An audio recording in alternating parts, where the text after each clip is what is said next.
शिवाय नमस्तुभ्यम।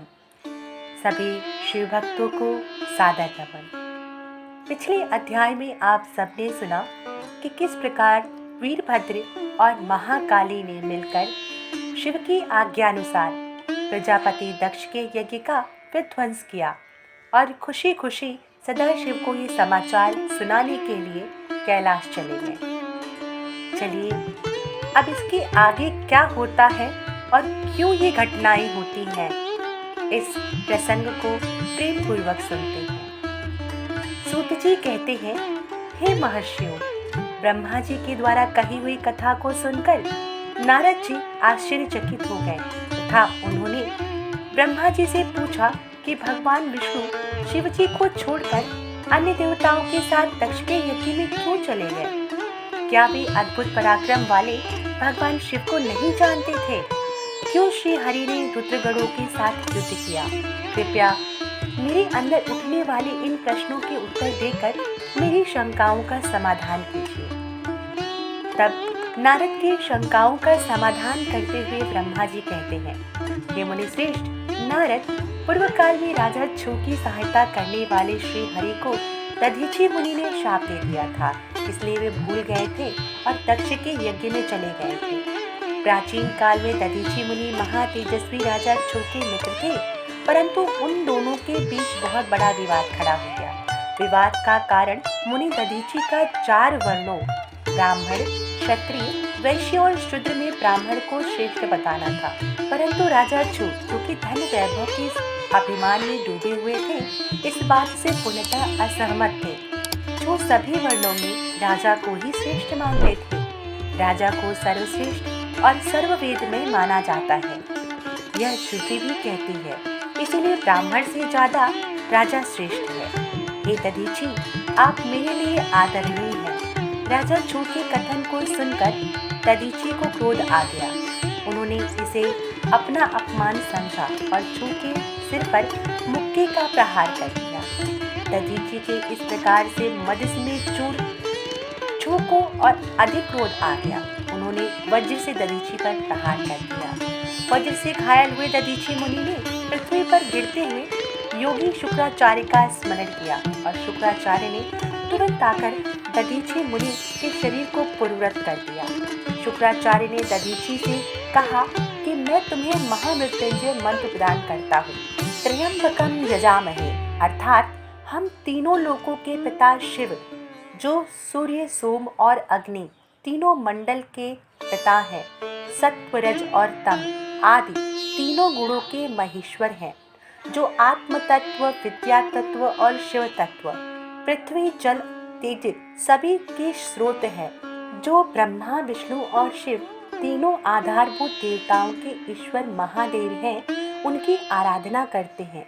सुगंधिम पुष्टि वर्धनम, अर्थात जिस प्रकार फूलों में खुशबू होती है, उसी प्रकार भगवान शिव भूतों में, गुणों में, सभी कार्यों में, इंद्रियों में, अन्य देवताओं में और अपने प्रिय गणों में झारभूत आत्मा के स्वरूप में समाये हैं। उनकी सुगंध से ही सबकी ख्याति और प्रसिद्धि है। पुष्टि वर्धनम, अर्थात भगवान शिव ही प्रकृति का पोषण करते हैं। वे ही ब्रह्मा, विष्णु, मुनियों इन सभी देवताओं का पोषण करते हैं। उर्वा रुकमेव बंधना मृत्योर्मुक्षी यमामृताम, अर्थात जिस प्रकार खरबूजा पक जाने पे लता से टूटकर अलग हो जाता है, उसी प्रकार मैं भी मृत्यु के बंधन से मुक्त होकर मोक्ष को प्राप्त करूं। हे रुद्रदेव, आपका स्वरूप अमृत के समान है। जो पुण्य कर्म, तपस्या, स्वाध्याय, योग और ध्यान से उनकी आराधना करता है, उसे नया जीवन प्राप्त होता है। भगवान शिव अपने भक्तों को मृत्यु के बंधनों से मुक्त कर देते हैं और उसे मोक्ष प्रदान करते हैं। जैसे उर्वा रुक अर्थात ककड़ी को उसकी बेल अपने बंधन में बांधे रखती है और पक जाने पर स्वयं उसे बंधन मुक्त कर देती है, यह महामृत्युंजय मंत्र संजीवनी मंत्र है। तुम नियम पूर्वक भगवान शिव का स्मरण करके इस मंत्र का जाप करो। इस मंत्र से अभिमंत्रित जल को पियो। इस मंत्र का जाप करने से मृत्यु का भय नहीं रहता। इसके विधिवत पूजन करने से भगवान शिव प्रसन्न होते हैं। वे सभी कार्यों की सिद्धि करते हैं तथा सभी बंधनों से मुक्त कर मोक्ष प्रदान करते हैं। ब्रह्मा जी बोले, नारद, दधीचि मुनि को इस प्रकार उपदेश देकर शुक्राचार्य अपने निवास पर चले गए। उनकी बातों का दधीचि मुनि पर बड़ा प्रभाव पड़ा और वे भगवान शिव का स्मरण कर उन्हें प्रसन्न करने के लिए तपस्या करने वन में चले गए। वन में उन्होंने प्रेम पूर्वक भगवान शिव का चिंतन करते हुए उनकी तपस्या आरंभ कर दी। दीर्घकाल तक वे महामृत्युंजय मंत्र का जप करते हुए रहे। उनकी इस निस्वार्थ भक्ति से भक्त वत्सल भगवान शिव प्रसन्न होकर उनके सामने प्रकट हो गए और दधीचि ने दोनों हाथ जोड़कर शिव जी को प्रणाम किया। उन्होंने महादेव जी की बहुत स्तुति की। शिव जी ने कहा, मुनिश्रेष्ठ दधीचि, मैं तुम्हारी इस उत्तम आराधना से बहुत प्रसन्न हुआ हूँ। तुम वर मांगो, मैं तुम्हें मनोवांछित वस्तु प्रदान करूंगा। यह सुनकर दधीचि हाथ जोड़े नतमस्तक होकर कहने लगे, हे देवादिदेव महादेव, करुणा निधान, अगर आप मुझ पर प्रसन्न हैं तो कृपा कर मुझे 3 वर प्रदान करें। पहला यह कि मेरी अस्त्रियां वज्र के समान हो जाए। दूसरा, कोई मेरा वध न कर सके, अर्थात मैं हमेशा अवध्य रहूं। और तीसरा कि मैं हमेशा अदीन रहूं, कभी दीन न हूं। शिवजी ने तथास्तु कहकर तीनों वर दधीचि को प्रदान कर दिए। तीनों मनचाहे वर मिल जाने पर दधीचि मुनि बहुत प्रसन्न हुए। वे आनंद मग्न होकर राजा छू के स्थान की ओर चल दिए। वहां पहुंचकर दधीचि ने छू के सिर पर लात मारी। छू विष्णु जी का परम भक्त था। राजा होने के कारण वह भी अहंकारी था। उसने क्रोधित हो तुरंत दधीचि पर वज्र से प्रहार कर दिया, परंतु छू के प्रहार से दधीचि मुनि का बाल भी बांका नहीं हुआ। यह सब महादेव जी के वरदान से ही हुआ था। यह देखकर शिव को बड़ा आश्चर्य हुआ।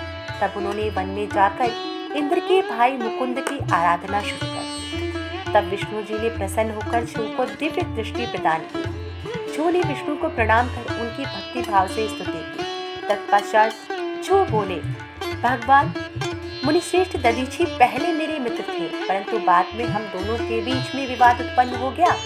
दधीचि ने परम पूजनीय भगवान शिव की तपस्या महामृत्युंजय मंत्र से कर उन्हें प्रसन्न किया और अवध्य रहने का वरदान प्राप्त कर लिया। तब उन्होंने मेरी राज्यसभा में मेरे समस्त दरबारियों के बीच मेरा घोर अपमान किया। उन्होंने सबके सामने मेरे मस्तक पर अपने पैरों से आघात किया। साथ ही उन्होंने कहा कि मैं किसी से नहीं डरता। भगवान मुनि दधीचि को बहुत घमंड हो गया है। तब ब्रह्मा जी बोले, नारद, जब श्री हरि को इस बात का ज्ञान हुआ कि दधीचि मुनि को महादेव जी द्वारा अवध्य होने का आशीर्वाद प्राप्त है, तो कहने लगे कि छो, महादेव जी के भक्तों को कभी भी किसी भी प्रकार का भय नहीं होता। यदि मैं इस विषय में कुछ करूं तो दधीचि को बुरा लगेगा और वे शाप भी दे सकते हैं। उन्हीं दधीचि के शाप से दक्ष यज्ञ में मेरी शिवजी से पराजय होगी। इसीलिए इस संबंध में मैं कुछ नहीं करना चाहता, परंतु ऐसा कुछ जरूर करूंगा जिससे आपको विजय प्राप्त हो। भगवान विष्णु के ये वचन सुनकर राजा चुप हो गए। इस प्रकार राजा छू को विश्वास दिलाकर श्री हरि अंतर्ध्यान हो जाते हैं। इस कथानक में हमने सुना कि शिव की कृपा जिन पर हो जाती है उन्हें किसी प्रकार का कोई भय नहीं होता।